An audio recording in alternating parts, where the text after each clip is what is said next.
بسم اللہ الرحمن الرحیم۔ السلام علیکم ورحمۃ اللہ وبرکاتہ۔ میں ہوں عمر فاروق اور ہمارا channel the light of truth میں ایک بار پھر آپ سب کو خوش آمدید کہتا ہوں۔ آج جس ٹاپک پر میں بات کروں گا وہ ہے the fictitious story of change faith. تو ناظرین کرام، اپنے ٹاپک کو شروع کرنے سے پہلے میں آپ احباب سے گزارش کرتا ہوں کہ جو احباب ہمارے چینل پر نئے ہیں یا جنہوں نے ابھی تک ہمارے چینل کو سبسکرائب نہیں کیا، پہلے وہ لال بٹن کو دبا کر چینل کو سبسکرائب کر لیں، اور چینل کو سبسکرائب کرنے کے ساتھ جو بیل آئیکن ہے اس کو ضرور پریس کریں تاکہ جیسے ہی کوئی ویڈیو اپلوڈ کی جائے تو یوٹیوب کی طرف سے آپ کو نوٹیفیکیشن آ جائے۔ تو ناظرین کرام، اپنا اور آپ کا قیمتی وقت ضائع کیے بغیر میں اپنے ٹاپک کی طرف آتا ہوں، جو کہ ہے the fictitious story of change faith. تو ناظرین کرام، ہم نے مسیحیت کے ایک بہت ہی اہم شخص پولوس پر ویڈیو بنانے کا جو سلسلہ شروع کیا ہے، کیونکہ اس کی اصل وجہ یہ ہے کہ پولوس کو مسیحیت میں ایک رسول کا درجہ حاصل ہے۔ تو ناظرین اکرام، ہم نے اپنی پچھلی ویڈیو میں بائبل کی روشنی میں پولوس کا ایک مختصر سا تعارف پیش کیا تھا۔ تو آج کی ویڈیو میں ہم پولوس کی رسالت پر روشنی ڈالیں گے اور ہم اس چیز کو جانیں گے کہ کیا واقعی پولوس جو ہے وہ ایک سچا رسول ہے یا نہیں۔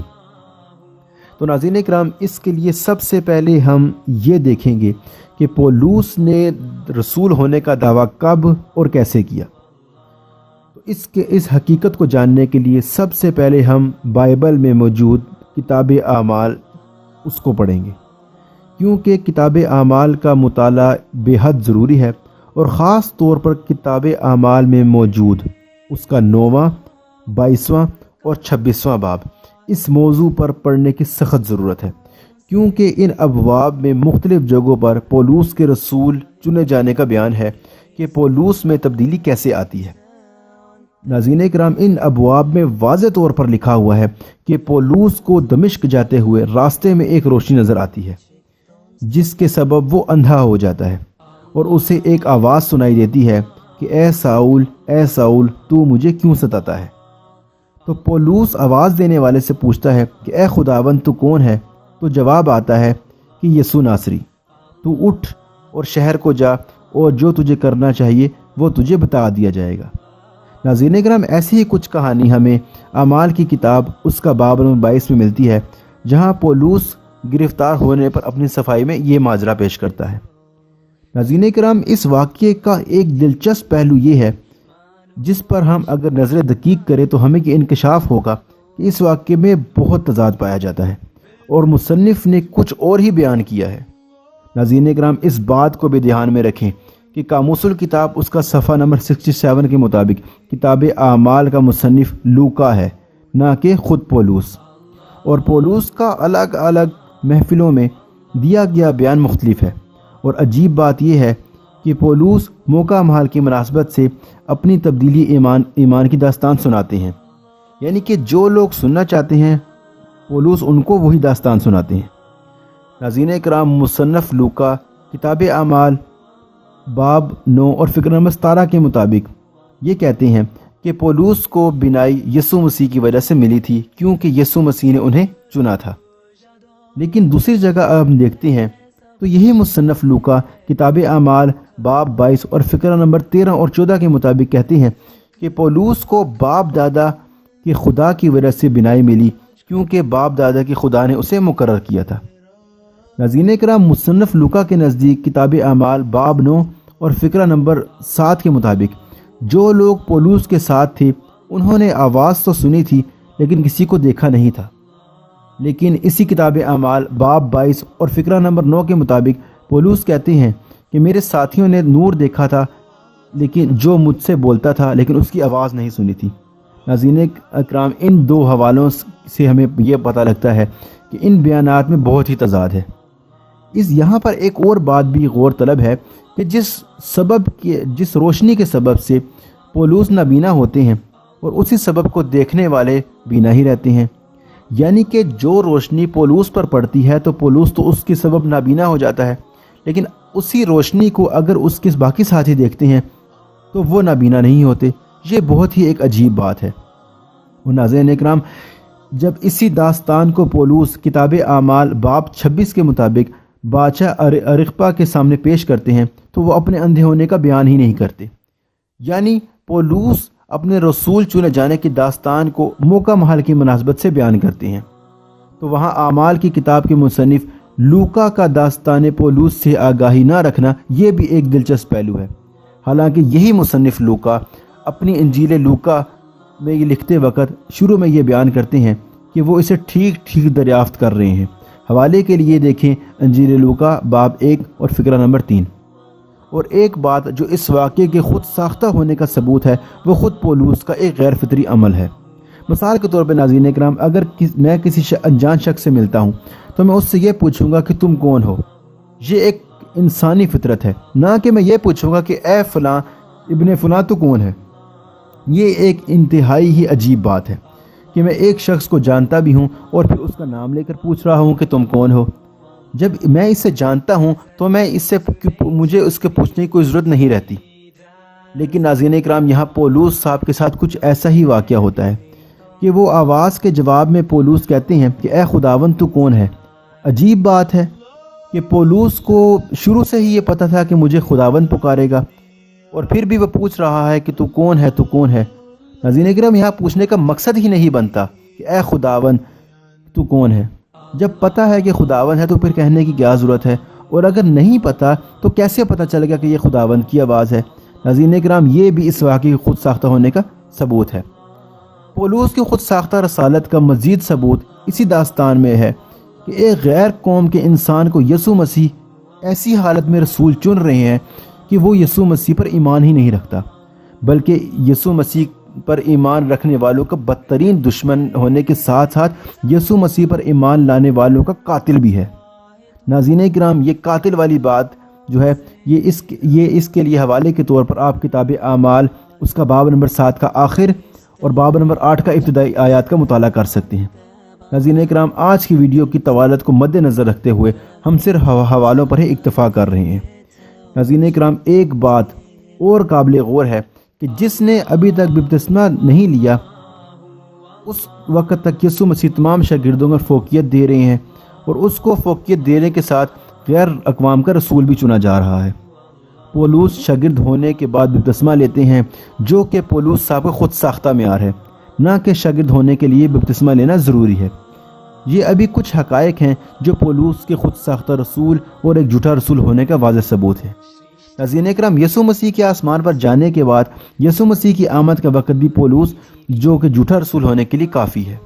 انجیل متی باب 24 فقرہ نمبر 29 سے 31 کے مطابق یسوع مسیح آخری وقت میں واپس آئیں گے اور مصیبت کا وقت ہوگا۔ اس وقت سورج تاریک ہو جائے گا، لیکن پولوس جو ہے ان کا خود ساختہ رسالت کے لیے کہانی کے لیے یسوع مسیح کو دنیا میں بلوا لینا ہی کافی دلچسپ ہے۔ اب یا تو یسوع مسیح سچے ہیں یا مقدس پولوس سچے ہیں، دونوں ایک وقت میں سچے نہیں ہو سکتے، اور اگر دونوں سچے ہیں تو یسوع مسیح کی دوسری آمد واقع ہو چکی ہے، لہٰذا مسیحیوں کو یسوع مسیح کی تیسری آمد کا انتظار کرنے کی کوئی ضرورت نہیں ہے۔ ناظرین کرام، اگر ہم پہلا کرنتھیوں اس کا باب نمبر 4 اور فقرہ نمبر 15 کے مطابق پولوس خود کو سب کا باپ قرار دیتے ہیں، جبکہ انجیل متی باب 23 اور فقرہ نمبر 9 کے مطابق یسوع مسیح نے واضح طور پر کہا تھا کہ تم زمین پر کسی کو اپنا باپ مت کہو، تمہارا باپ ایک ہی ہے جو کہ آسمانوں پر ہے۔ یہ یسوع مسیح کے حکم کو کھلا چیلنج ہے۔ اور ناظرین کرام، اب آپ خود اندازہ لگائیں کہ ایک شاگرد ہی اپنے استاد کو چیلنج کر رہا ہے تو اس کی عقل کے کیا کہنے۔ اسی طرح پولوس دوسرے کرنتھیوں باب نمبر 11 اور فقرہ نمبر 13 سے 15 تک کی آیات میں کہتے ہیں کہ ایسے لوگ جھوٹے رسول اور دغا بازی سے کام کرنے والے ہیں جو کہ اپنے آپ کو مسیح کے رسولوں کی ہم شکل بنا لیتے ہیں۔ تو ناظرین کرام، یہاں پر پولوس بھی اپنے آپ کو رسول بنا کر پیش کرتا ہے، اور اس کے ساتھ ساتھ یہی دوسرا کرنتھیوں اس کا باب نمبر 11 اور فقرہ نمبر 14 میں یہ بھی بتایا گیا ہے کہ شیطان بھی اپنے آپ کو نورانی فرشتے کا ہم شکل بنا لیتا ہے، لیکن پولوس کو جب وہ نور نظر آتا ہے تو وہ اس کو یسوع مسیح سمجھ لیتے ہیں اور خداوند کی رٹ لگا دیتے ہیں، کیونکہ انجیل لوکا باب نمبر 10 اور فقرہ نمبر 18 کے مطابق شیطان یسوع مسیح کو بجلی کی طرح آسمان سے گرتا ہوا نظر آیا تھا۔ مزید اس بات پر بھی نظر کرتے ہیں کہ رسول چنے جانے کا طریقہ کیا تھا اور اس کا معیار کیا تھا۔ لوکا اور مرکز کے مطابق یسوع مسیح پہاڑ پر جا کر خدا کی عبادت کرتے ہیں، خدا سے دعا کرتے ہیں اور اگلے دن آ کر شاگردوں کو چنتے ہیں۔ یعنی کہ ہمیں یہ معلوم ہوتا ہے کہ شاگردوں کا جو چناؤ ہے وہ بھی خداوند کی طرف سے ہے، نہ کہ یسوع مسیح نے اسے ذاتی طور پر اختیار کیا ہے۔ اور ان کی تعداد بھی 12 مقرر ہوتی ہے جو کہ خداوند کی طرف سے ہے۔ اب اس باری کی اہمیت کا اندازہ کچھ اس طرح سے لگا لیتے ہیں کہ یہودا اسکریوتی کی خودکشی کے بعد 12 کا ہنسا پورا کرنے کے لیے متیاس کا انتخاب ہوتا ہے، اور اس کے رسول کا چناؤ کا معیار بھی جو یہ تھا، جو کہ کتاب اعمال باب 1 فقرہ نمبر 20 سے 26 میں واضح ہے کہ وہ انسان پہلے نمبر پہ تو یسوع مسیح کے ساتھ عمر بھر رہا ہو، دوسرا اس نے یوحنا اصطباغی سے بپتسمہ لیا ہو، تیسرا یسوع مسیح کی مصلوبیت، ان کے دفنانے، ان کے جی اٹھنے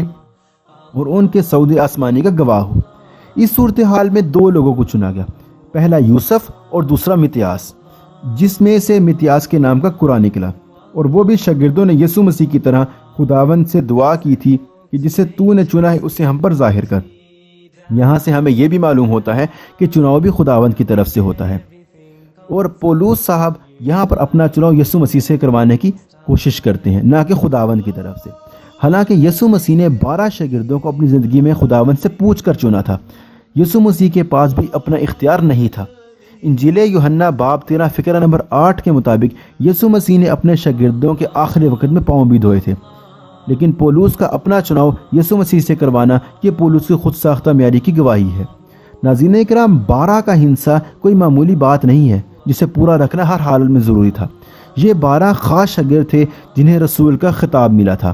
یعنی یہ خاص 12 لوگ تھے جن کی تعداد 12 ہی رہنی تھی، باقی کوئی شاگرد مرتبے میں 12 کے مقابلے میں نہیں ہو سکتا تھا، اور نہ ہی 12 کی تعداد میں کمی بیشی ہو سکتی تھی، کیونکہ خداوند کا بنایا ہوا معیار تھا۔ یہی وجہ تھی کہ 12 شاگرد خاص اہمیت کے حامل تھے، اور ان کو خاص اختیارات بھی دیے گئے تھے جو کہ کسی اور کے پاس نہیں تھے، اور پولس ایسے ہی کسی معیار پر نہیں اترتا تھا۔ پولس کی پیدائش ہی یسوع مسیح کے زمانے مصلوبیت میں ہوتی ہے۔ پولس نے یسوع مسیح کے منہ سے اپنے آپ کو رسول بنانے کی کوشش کی ہے۔